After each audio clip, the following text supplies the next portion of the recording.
Hello, good afternoon students. Today our topic is Le Chatelier's principle. तो बेटा ली Chatelier's principal क्या था?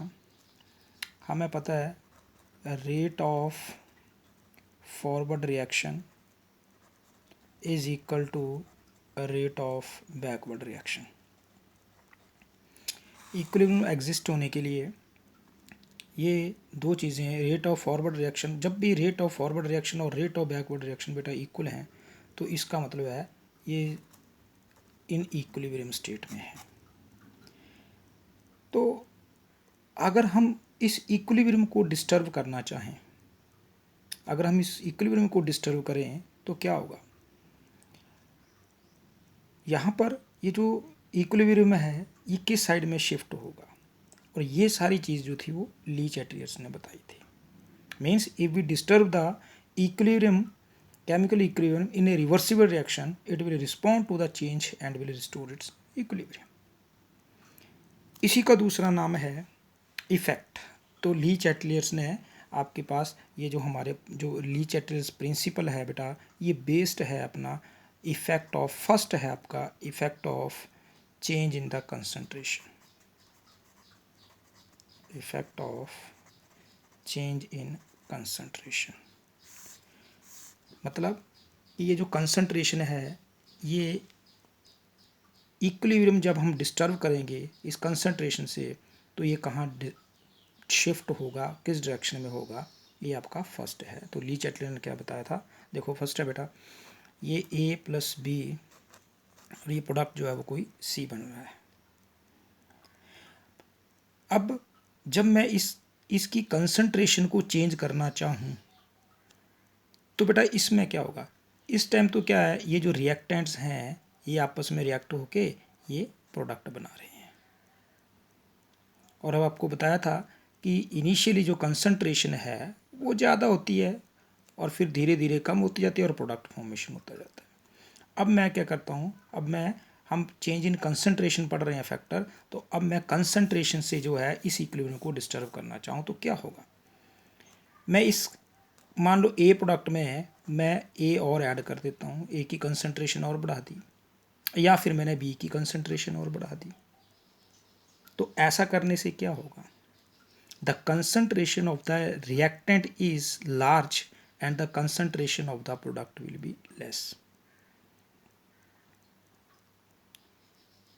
The rates of the, it means the rates of the forward reaction, rates of the forward reaction is higher than the rate of backward reaction. तो equilibrium shift कहाँ होगा? Equilibrium shift in forward reaction.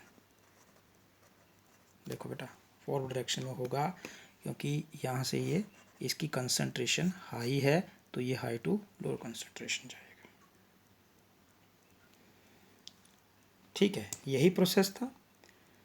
अब जैसे example है बेटा ये N2 plus 3H2, ये ammonia बन रहा है 3NH3। ठीक है, तो ये फॉर्मेशन आपकी बन रही है।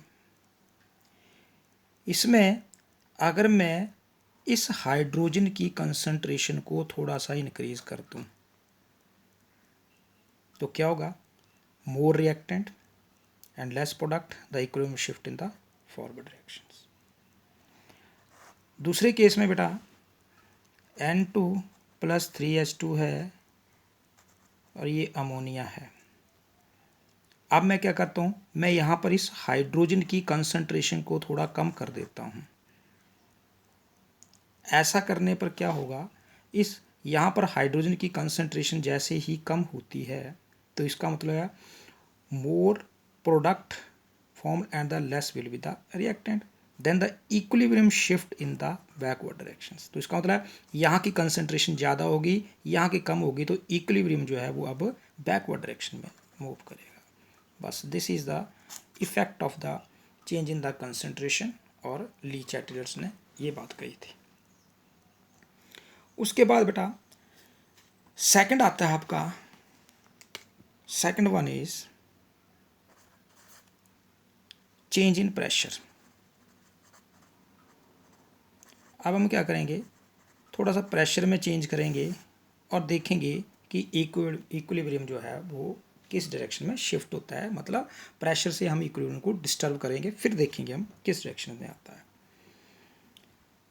तो होगा क्या, एक एग्जांपल लेके चलते हैं बेटा। सिंपल एग्जांपल है आपके पास, हमारे पास है ये PCl5, ठीक है, PCl3 प्लस Cl2। अब इस रिएक्शंस के थ्रू आप करोगे तो बेटा आप देख रहे हो यहाँ PCl के 1 मोल है और यहाँ पर 1 मोल जो है वो आपका PCl3 का है और 1 मोल जो है वो आपका Cl2 का। तो यहाँ पर ये 1 मोल है और यहाँ पर ये 1 1 प्लस 2 ये 2 मोल है। अब हम क्या बोलेंगे, प्रेशर इंक्रीज कर रहे हैं। If we increase the pressure we increase the number of mole. अब मैं यहाँ से प्रेशर को इंक्रीज कर रहा हूँ। अब ऐसा क्यों है कि प्रेशर इंक्रीज करेंगे नंबर ऑफ, आपने पढ़ा था स्टेट्स ऑफ मैटर में, pressure is directly proportional to number of moles. याद आपको कि जितना ज़्यादा प्रेशर बढ़ेगा नंबर ऑफ मोल्स जो हैं वो उतनी ही ज़्यादा इंक्रीज होंगे। तो हमने क्या किया, इस साइड में हमने ये अगर नंबर ऑफ मोल्स हैं आपके टू, यहाँ पर हमने प्रेशर इंक्रीज कर दिया। तो प्रेशर इंक्रीज करने पर ये कहाँ होगा, द मोर द आपका प्रेशर इंक्रीज करेंगे on the product and the lesser will be the pressure on the reactant and the equilibrium shift in this direction, that is backward direction. ये equilibrium shift जो है वो इस direction में जाएगा, ठीक है। दूसरी साइड से अगर क्या करें, यही एग्जांपल है, PCl5 है, PCl3 प्लस Cl2, यहाँ 1 मोल है, ये 2 मोल है। क्या होगा, मैं अगर यहाँ से प्रेशर रिड्यूस कर दूँ, आपको पता है हम जैसे ही प्रेशर कम करेंगे नंबर ऑफ मोल जो है यहाँ पर डिक्रीज होना शुरू हो जाएंगे। जितना कम लेस प्रेशर होगा इस प्रोडक्ट के ऊपर नंबर ऑफ मोल्स उतने कम होंगे और जो आपका इक्विलिब्रियम है अब ये कहाँ से आएगा, अब ये फॉरवर्ड डायरेक्शन से शिफ्ट होगा, क्योंकि रिएक्ट प्रोडक्ट साइड का आपका जो रिएक्ट ये है वो कम हो चुका है। ये था बेटा अपना चेंज इन प्रेशर पे। लेकिन एक बात थोड़ी सी ध्यान रखनी है कि ये जो चेंज इन प्रेशर है इसमें कई बार क्वेश्चन पूछते हैं हैबर्स प्रोसेस में। देखो बेटा हैबर्स प्रोसेस का कई बार क्वेश्चन आता है, प्रोसेस ऑफ अमोनिया में N2 प्लस 3H2 अमोनिया। इसमें क्या होगा, इसमें हम देख रहे हैं 1 मोल यहाँ है, 3 मोल यहाँ है और 2 मोल यहाँ है। तो इसका मतलब यहाँ पर टोटल 4 मोल है और यहाँ पर ये टोटल 2 मोल है। अब हम क्या देख रहे हैं, नंबर ऑफ मोल जो है वो यहाँ पर इस रिएक्टेंट साइड में ज़्यादा हैं, ठीक है।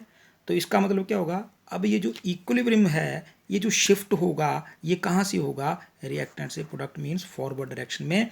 तो इसका मतलब क्या होगा, जितना ज़्यादा N2 और H2 ये आपस में रिएक्ट करते जाएंगे अमोनिया जो है वो उतना ही ज़्यादा बनता जाएगा।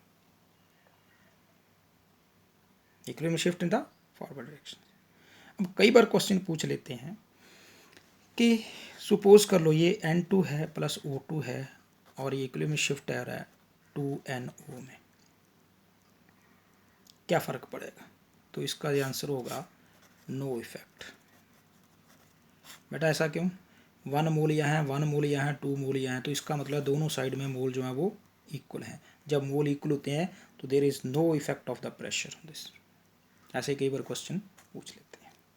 तो ये थे बेटा आपके दो चेंज इन कंसंट्रेशन और चेंज इन प्रेशर, ये दो इफेक्ट थे जो ली चैटर्स के अकॉर्डिंग जो है वो इक्विलिब्रियम जब हम डिस्टर्ब कर रहे थे तो इक्विलिब्रियम कहाँ से कैसे किस डायरेक्शन में बनता है। अब तीसरा है, थर्ड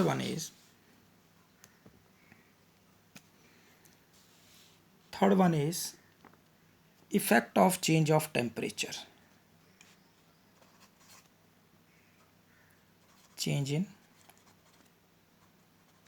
चेंज ऑफ टेम्परेचर। अब इसमें क्या होगा, इसमें देखो बेटा the change of the temperature change the alters the state of the equilibrium. कौन सी reaction? For only those reaction in which the reaction is exothermic और रिएक्शन इज एंडोथर्मिक। ठीक है, इसमें क्या होगा, ये जो रिएक्शंस हैं these are made up of two opposing processes से आती हैं। मतलब एक रिएक्शन है, जैसे मैं आपको बताता हूँ, सिंपल है, ये N2 है प्लस 3H2 है बेटा, गैसियस फॉर्म में है ये, तो ये अमोनिया बना रहे हैं। इसमें जो क्या होगा, डेल्टा H जो है वो आपका -92 किलो जूल्स होगा। तो इसका मतलब क्या हुआ बेटा, डेल्टा H जो है ये नेगेटिव है, तो इसका मतलब है जब नाइट्रोजन हाइड्रोजन से रिएक्ट करेगी तो ये अमोनिया बनेगा। तो इट मीन्स ये आपकी एक्सोथर्मिक रिएक्शन हो गई। इस केस में अगर हम देखेंगे, ये एंडोथर्मिक, मैंने कहा अपोजिंग प्रोसेस है, तो इसमें इस केस में जो आपका +92.4 किलो जूल है, ये प्रोसेस यहाँ से बेटा एक्सोथर्मिक है, यहाँ से एंडोथर्मिक है। होगा क्या in the forward reaction, this forward reaction is exothermic reaction and the backward reaction is endothermic reaction. Now we increase the temperature. अब हम क्या करेंगे बेटा, टेम्परेचर को इंक्रीज कर देंगे। इसका मतलब क्या हुआ, heat is supply to the system, हमने उस सिस्टम को हीट अप्लाई कर दी है। तो ली चैटल प्रिंसिपल के अकॉर्डिंग क्या होगा, equilibrium shift to that side which absorbs the energy, जो इस एब्जॉर्ब करेगी वो हीट को। तो इसका मतलब क्या होगा, इन बैकवर्ड डायरेक्शंस। सेम अगर हम टेम्परेचर को, ये भी decrease the temperature, then the equilibrium shift in the forward directions, in the forward directions. ये एग्जांपल्स हैं आपके। तो ये था आपका ली चैटलर्स प्रिंसिपल। और अगर मैं इसको दूसरी रिएक्शंस में इसमें तरीके से लिखना चाहूँ कि फर्स्ट एंडोथर्मिक है, सेकंड एक्सोथर्मिक है, इसको आप वाइस वर्सा चेंज भी कर सकते हो। तो क्या होगा, the forward reaction is endothermic and the backward reaction is exothermic. then the increase in the temperature will favor in the forward reaction and the decrease in the temperature will favor in the backward reactions. This is your Le Chatelier's principle. तो बेटा ये 3 fact थे। हाँ, और एक fact आपका चौथा आपका केवल पूछ लेते हैं कि कैटालिस्ट का है। तो कैटालिस्ट जो है बेटा, ये सिर्फ जो रेट ऑफ रिएक्शंस है उसको इफेक्ट करता है, ये अपने आप खुद चेंज नहीं होता है। क्यों ऐसा? क्यों ऐसा इसलिए है क्योंकि अगर कोई रिएक्शन जो है वो आपकी फॉरवर्ड रिएक्शन जा रही है, जितने टाइम में वो, अगर आप बेटा फॉरवर्ड रिएक्शन में प्रोसीड करेगा उतने ही टाइम है वो लेगा, रेट जो है वो चेंज इफेक्ट करेगा बैकवर्ड रिएक्शन का। तो दोनों के रेट जो है वो बराबर होंगे, बिल्कुल भी आगे पीछे नहीं होंगे, तो इसलिए ये इफेक्ट ही नहीं करता है। तो हम यहाँ पर जो प्रेशर का केस है या कैटालिस्ट का केस है वो हम यहाँ देख लेते हैं। ये भी आपके फैक्टर हैं, लेकिन ली चैटलर्स के अकॉर्डिंग जो थे वो आपका यही आते हैं। तो हम इसको बोलेंगे the addition of the catalyst does not disturb the equilibrium. ठीक है, बिल्कुल भी नहीं करता है। तो ये था आपका इसका टॉपिक और ये था Le Chatelier's principle. Good bye.